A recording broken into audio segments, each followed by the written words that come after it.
everyone, welcome back to our Python programming series. पिछली video में हमने सीखा VS कोड के बारे में, ऑपरेटर्स और स्ट्रिंग के बारे में।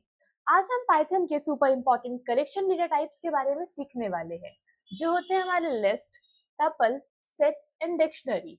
ये कंसेप्ट रियल वर्ल्ड प्रोग्रामिंग में बहुत यूज होते हैं। जैसे आप सोशल मीडिया देखते हो, शॉपिंग वेबसाइट, बैंकिंग ऐप, हर जगह कलेक्शन यूज की जाती है। So let's start. What is collection firstly? सबसे पहले हम समझते हैं कलेक्शन होता क्या है। सपोज आपको सिर्फ एक वैल्यू स्टोर करानी है, name. Let's see an example. मैंने एक फाइल बना रखी है list.py। मेरे को इतना वैल्यू स्टोर करनी है, नेम इक्वल्स टू साइबरयान। मैंने इजीली इसको स्टोर करा लिया। अब सपोज मेरे को बहुत सारे multiple fruits, multiple marks, multiple student या मल्टीपल इंस्टीट्यूट्स के नाम स्टोर कराने हैं। इनके लिए मेरे को अलग अलग वेरिएबल जनरेट करने पड़ेंगे। मैंने एक नाम तो इजीली स्टोर कर दिया, मेरे को फ्रूट्स चाहिए बहुत सारे। मैंने डाल दिया फ्रूट इक्वल्स टू एप्पल,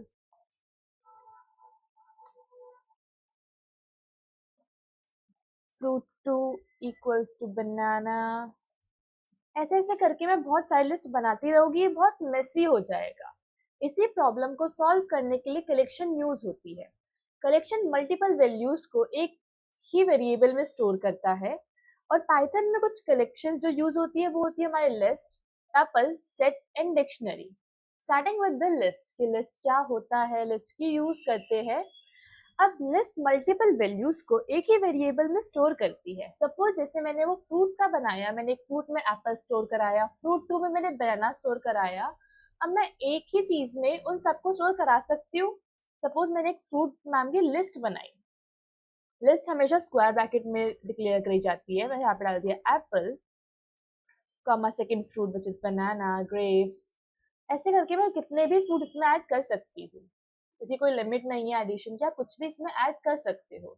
ये सब एक लिस्ट के अंदर स्टोर है। इसमें फीचर्स क्या है, ये ऑर्डर्ड होती है। जैसे आप अल्फाबेट वाइज ही लिख रहे हो, नंबर लिख रहे हो, इस सब में इस तरीके से स्टोर करा जाएगा। इसको हम चेंज कर सकते हैं, डिलीट कर सकते हैं, कुछ रिमूव करना हम रिमूव कर सकते हैं। और जो डुप्लीकेट्स वैल्यू है ये अलाउ करता है। मैं इसमें बनाना 2 बार भी स्टोर करा सकती हूँ, कोई दिक्कत नहीं होगी। मैंने यहाँ पे कॉमा डाल के फिर बनाना डाल दिया, ठीक है, ये एरर नहीं थ्रो करेगा। अब ऑर्डर्ड लिस्ट का मतलब क्या है?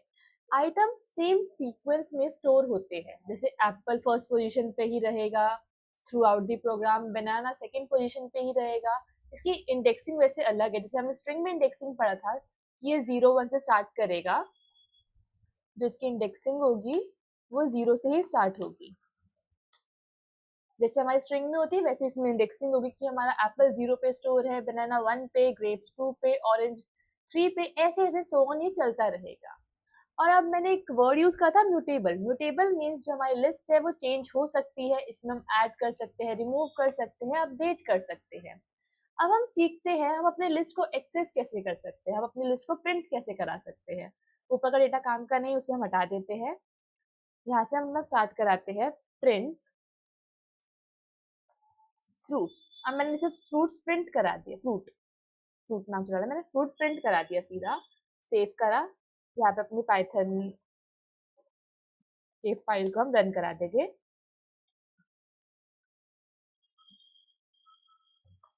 ठीक है, तो इसने मेरे को सारी लिस्ट के आइटम दे दिए। अब मुझे क्या चाहिए कि 1 बाय 1 मैं इसको प्रिंट कराऊं। मैंने फ्रूट प्रिंट करा दिया, फिर मैंने लिख दिया प्रिंट फ्रूट फ्रूट पे जो 0 नंबर पे है एलिमेंट, आप उसको प्रिंट करो।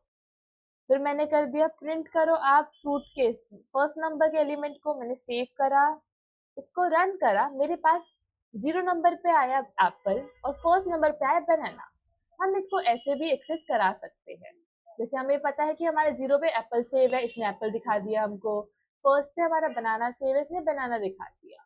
अब सपोज मुझे इसमें एक फ्रूट और ऐड करवाना है। मैंने एक लिस्ट बना ली फ्रूट्स की, इसमें एप्पल, बनाना, ग्रेप्स, ऑरेंज, कीवी ये सब है। मुझे चाहिए इसमें एक फ्रूट और आ जाए, तो मैं यहाँ पे करूँगी फ्रूट, जो हमारी लिस्ट का नाम है, फ्रूट डॉट अपेंड। अपेंड मतलब ऐड कराना। ये हमारी लिस्ट को गायब नहीं करेगा, इसमें बस एक डेटा लास्ट में ऐड कर देगा। मैंने मैंगो डाल दिया, ठीक है। अब ये एंड ऑफ द लिस्ट, जैसे बनाना के बाद इसको ऐड करेगा। हम इस दोबारा रन कराते हैं, प्रिंट फ्रूट्स, हमेशा सेव करके रन करो। फिर देखो आपको लास्ट लाइन में दिख रहा है यहाँ पे बनाना के बाद हमारा मैंगो खुद खुद ऐड हो गया। अब हम देखते हैं इसमें हम रिमूव कैसे कर सकते हैं। मैंने यहाँ पे डाला फ्रूट्स, फ्रूट डॉट रिमूव। अब मुझे एप्पल रिमूव करना है, ठीक है। तो जो एप्पल जहाँ पे से दिखेगा वो उसको रिमूव कर देगा। मैंने किया, सेव करा और इसको रन करा दिया। तो यहाँ से आप देख सकते हो हमारी लिस्ट में से एप्पल हट चुका है। अब ये लिस्ट बनाने से शुरू हो रही है। ओके, तो ये था हमारे लिस्ट के थोड़े से फंक्शन, हम कैसे इसमें चीजें ऐड कर सकते हैं, कैसे रिमूव कर सकते हैं। बेसिक कंसेप्ट लिस्ट का यही है कि हम अलग अलग वेरिएबल ना बना के एक ही वेरिएबल में सारा डेटा स्टोर कर दें। हम इसको यूज कर सकते हैं स्टूडेंट के मार्क्स स्टोर करने में, कॉन्टेक्ट लिस्ट में, सॉन्ग्स में या शॉपिंग कार्ड में। इन सब में हम लिस्ट का यूज कर सकते हैं। जैसे अपने घर के सामान की लिस्ट बनाते हैं वैसे यहाँ पे हम एलिमेंट्स की लिस्ट बनाएंगे। ओके, सो लिस्ट का हमें कंसेप्ट समझ आया। Moving forward to our next topic which is tuple. अब टपल भी लिस्ट की तरह ही होता है, बट एक मेजर डिफरेंस है, टपल इम्यूटेबल होता है। मतलब अगर एक बार क्रिएट हो गया तो चेंज नहीं कर सकते, वो ऑल ओवर द कोड वैसा ही रहेगा। अब हम एक टपल का भी बना के देखते हैं। जैसे टपल हमने लिस्ट को स्क्वायर ब्रैकेट में डिक्लेयर करा था, टपल को हम अपने राउंड ब्रैकेट में डिक्लेयर करते हैं, डिफाइन करते हैं। मैंने टपल डॉट पाई बनाया, यहाँ पे मैंने डाला डेटा इक्वल्स टू, जो हमारे राउंड ब्रैकेट होते हैं वो, उसमें हम कुछ नंबर स्टोर कराए। सपोज मैंने 3 नंबर स्टोर कराए। अब मुझे फिर से एक्सेस करना है इसको, तो मैं कर दूंगी प्रिंट डेटा। मैंने सेव करा इसको।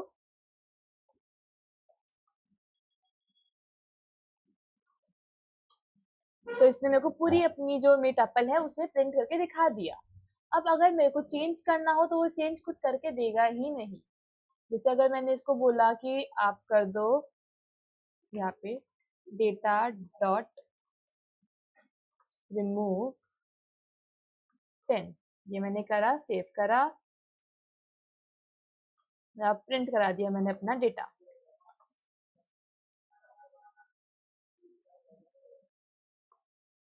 तो इसने मेरे को यहाँ पे एरर थ्रो कर दी, क्योंकि टपल के अंदर कोई रिमूव, अपेंड ऐसी चीजें यूज करती होती ही नहीं है।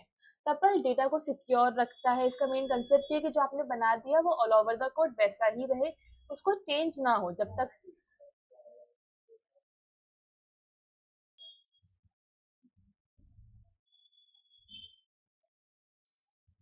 अब टपल डेटा सिक्योर करता है, स्टोरली सिक्योर करता है।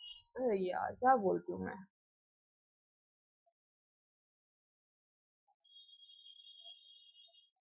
टपल सिक्योर डेटा स्टोर करने के लिए यूज होता है जब डेटा चेंज नहीं होना चाहिए। जब हमें कोई चाहिए कि हमारा जो डेटा है all over the code same रहे, जैसे हमारा आधार नंबर है वो सेम रहना चाहिए, उसको हमें पता है कि हमें 4 4 के सीक्वेंस में डिवाइड करना है, वो सेम रहे।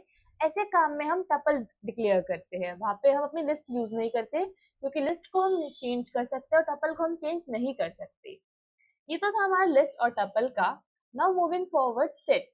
जैसे हमने मैथ्स में पढ़ा होगा अपनी 11th क्लास में, या आपने हो सकता है ना भी पढ़ा हो, एक चैप्टर है हमारा सेट नाम का, जहाँ पे हम दो नंबर के या कुछ अल्फाबेट एलिमेंट किसी के भी सेट बनाते हैं और उनमें ऑपरेशंस परफॉर्म करते हैं। सेट अनऑर्डर कलेक्शन होता है और डुप्लीकेट वैल्यूज अलाउ नहीं करता। इसमें डुप्लीकेट वैल्यू नहीं आती। आप इसमें ऑपरेशन में परफॉर्म करोगे तभी डुप्लीकेट्स वो रिमूव करता रहेगा साथ साथ। अब ऐसा क्यों? क्योंकि जो सेट होता है वो यूनिक वैल्यू स्टोर करेगा। जैसे मैंने एक सेट डिक्लेयर करा, सेट हमेशा कर्ली ब्रेसेस में डिक्लेयर करा जाता है। मैंने एक फाइल बनाई सेट डॉट पाई, ठीक है। मैंने एक ए नाम का सेट बनाया कर्ली ब्रेसेस, तो ये समझ जाए कि हम सेट की बात करें। यहाँ पे मैंने एलिमेंट डाले 1 2 3 एंड 4। मैंने एक और सेट बनाया बी, जिसे मैंने एलिमेंट्स डाले 4 5 6 एंड 7, ठीक है। अब मैं इनको इनमें परफॉर्म करा सकती हूँ एक्शन, जैसे मैं इनका यूनियन, इंटरसेक्शन, इनका डिफरेंस, ये सब मैं निकाल सकती हूँ, या इनमें से रिमूव भी कर सकती हूँ डेटा, और ऐड करना तो ऐड भी कर सकती हूँ। जैसे मैंने कर दिया ए डॉट add 5, ठीक है। मैंने प्रिंट करवा दिया अपना ए। पहले यहाँ पे हम अपना प्रिंट करा दें दोनों ए और बी, ताकि आपको कंपेयर करने में इजी रहे।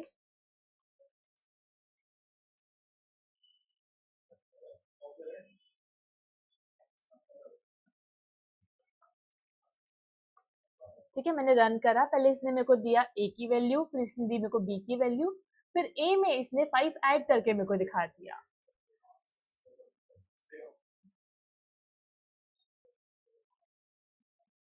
अब जैसे हम ये देखते हैं, यहाँ पे मैंने लिखा A U B which means union, कि जो ए और बी है उन दोनों का पोर्शन हमें चाहिए, और जो सेंटर में जो दोनों कॉमन पोर्शन है वो एक बार लेगा। इससे क्या होगा, डुप्लीकेट्स ना आए। और सेट क्या करता है कि डुप्लीकेट्स को रिमूव करता है।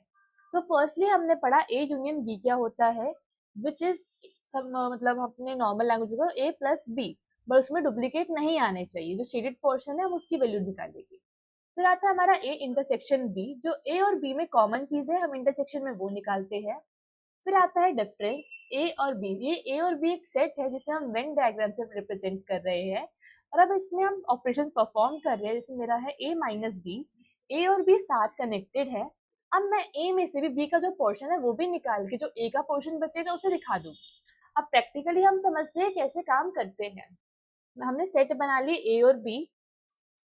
ये प्रिंट वाली कमांड हटा देते हैं, अब हम ऐड वाली भी हटा देते हैं। अब हम करते हैं इनमें ऑपरेशंस परफॉर्म।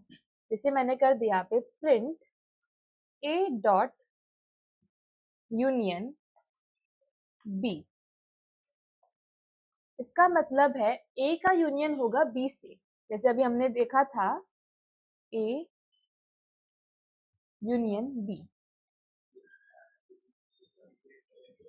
हम सारे एक और कमांड्स रन कर टाइप करते फिर एक साथ रन करके देखेंगे। फिर हमने कर दिया प्रिंट ए इंटरसेक्शन बी। फिर हमने कर दिया प्रिंट ए डिफरेंस बी, मतलब ए माइनस बी। फिर मैंने कर दिया प्रिंट बी डिफरेंस ए, जैसे बी माइनस ए। ये हमारी 4 कमांड्स हो गई, 4 ऑपरेशन हो गए जो अपने सेट पे परफॉर्म कर सकते हैं।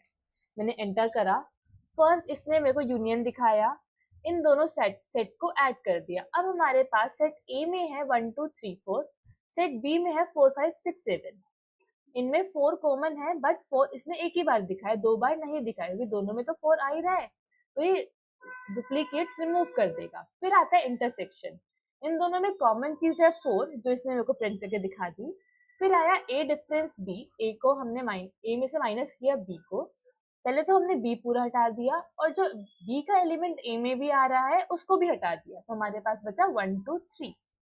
फिर आता है बी डिफरेंस ए, मतलब हमारा बी का वेन डायग्राम जो हमने बनाया सर्कल वाला, उसमें से हमने ए भी हटा दिया, और जो ए का पोर्शन बी में लाई कर रहा है विच इज 4, हमने वो भी हटा दिया। हमारे पास था 5 6 7। ये थे हमारे कुछ सेट के ऑपरेशन। नाउ मूविंग फॉरवर्ड,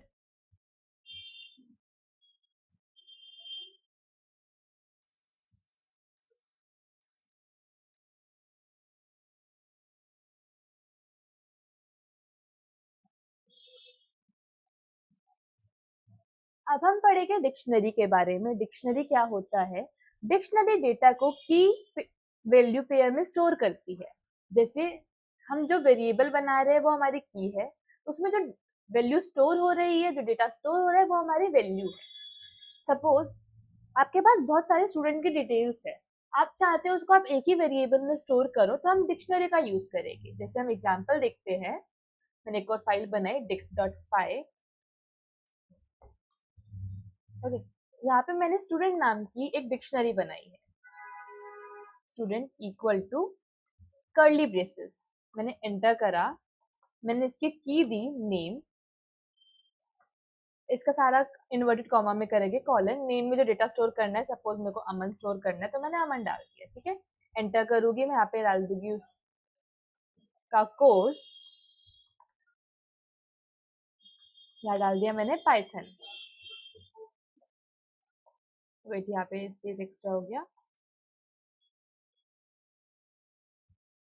और इन दोनों कॉमा हम लगा देंगे सेपरेट करने के लिए, वरना एक ही स्ट्रिंग इसको मानेगा। ये हो गया हम डिक्शनरी कैसे डिक्लेयर कर रहे हैं। अब सपोज मेरे को डिक्शनरी में एक नहीं बहुत सारे एलिमेंट स्टोर कराने हैं, तो मैं क्या करूंगी, एक कोड दे दूंगी इसको। मैंने बोल दिया 1 के अंदर डेटा हमारा आएगा ये सारा, ठीक है। फिर मैंने एक कोड और दिया 2, मेरे को एक और स्टूडेंट का स्टोर कराना है, उसके अंदर मेरा डेटा आ जाएगा। सपोज यहाँ पे आ गया मेरा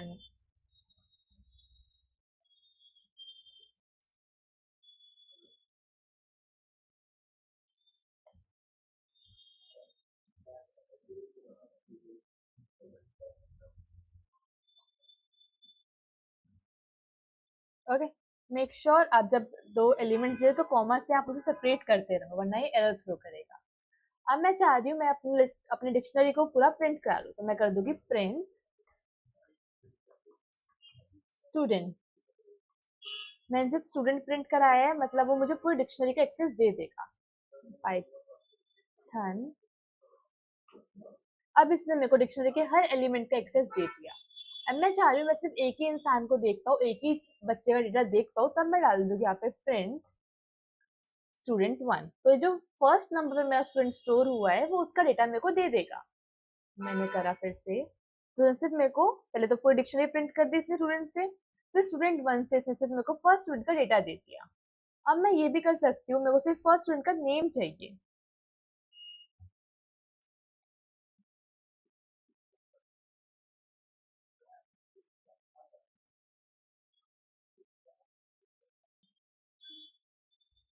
अब लाइक आई वांट कि सारी कीज मेरी प्रिंट हो। अब मैंने स्टूडेंट 1 प्रिंट करा लिया, स्टूडेंट प्रिंट करा लिया, अब मेरे को चाहिए जो मेरी कीज है, नेम, कोर्स, बस वो प्रिंट हो। तो मैं यहाँ पे कर दूंगी print student dot keys. Keys इसका फंक्शन है, इनबिल्ट फंक्शन, तो हम उसमें ब्रैकेट भी लगाएंगे। और मैंने कर दिया, फिर इसकी वैल्यू प्रिंट करो। अब मैं रन करूंगी दोबारा इसको, तो पहले इसने मेरे को की दे दी विच इज 1 and 2। फिर इसने मेरे को वैल्यू दी जो स्टोर हो रही है अंदर, नेम, कोर्स, अमन पाइथन, ऐसे ऐसे करके इसने मेरे को वैल्यूज दी थी। तो हमें ये समझ आया की क्या होती है इसमें और वैल्यू क्या होती है। अब डिक्शनरी यूज कहाँ करते हैं, जैसे हमने एग्जाम्पल लिया स्टूडेंट का, तो स्टूडेंट रिकॉर्ड को सेव करने के लिए हम डिक्शनरी का यूज करते हैं। बैंकिंग सिस्टम में डिक्शनरी का यूज होता है। कोई प्रोडक्ट की डिटेल लिखने के लिए हम डिक्शनरी का यूज करते हैं। अब हम क्या कर रहे हैं, बेसिकली डिक्शनरी के अंदर लिस्ट को यूज करेंगे, मतलब पाइथन में भी हम कलेक्शन को कंबाइन कर सकते हैं। सपोज हम एक एग्जाम्पल लेते हैं, एक स्मॉल प्रोग्राम बनाते हैं, इसी में हम ऐड करते हैं। मैंने हटा दिया नीचे का सारा, ठीक है। मैं सिर्फ एक ही स्टूडेंट का डिटेल ले रही हूँ यहाँ पे। मेरे को चाहिए नाम तो आ गया, कोर्स भी आ गया। अब यहाँ पे कॉमा सेपरेटर से हम नेक्स्ट लाइन और डाल देंगे, यहाँ पे डाल देंगे मार्क्स। अब मार्क्स ऑब्वियसली एक तो नहीं होंगे, काफी सारे सब्जेक्ट के होंगे, तो मैं इन मार्क्स को लिस्ट बना दूंगी। मैंने डाल दिया यहाँ पे 84, 67, 98, 12। ये हमने लिस्ट बना दी। अब मैं कर दूंगी यहाँ पे प्रिंट स्टूडेंट को।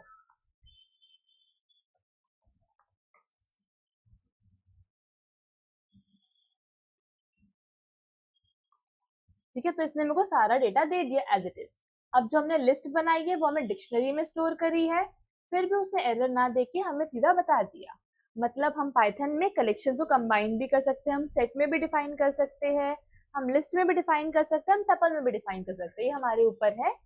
अब आप खुद ट्राई करो, अपने फेवरेट फ्रूट की लिस्ट बनाओ, अपनी डिटेल्स डालो डिक्शनरी में, स्टोर करो, एक सेट बनाओ जिसमें डुप्लीकेट वैल्यूज हो, ट्राई करो टपल को चेंज करने का अगर हो तो, और आउटपुट ऑब्जर्व करो कि आपको कॉन्सेप्ट समझ आए या नहीं आए। ओके, सो गाइस, आज हमने डिटेल में लिस्ट, टपल, सेट, डिक्शनरी पढ़े। ये प्रोग्रामिंग के बहुत इंपॉर्टेंट कंसेप्ट है, ऑल्दो सारे कंसेप्ट इंपॉर्टेंट है, आपको बस समझ आने चाहिए सारे इन डिटेल। अगर आप इन्हें अच्छे से प्रैक्टिस करो तो आपका प्रोग्रामिंग लॉजिक स्ट्रांग हो जाएगा। अब नेक्स्ट वीडियो में हम इफ एल्स, लूप, फंक्शन, इन सब के बारे में पढ़ेंगे। ओके, सो मिलते हैं नेक्स्ट वीडियो में।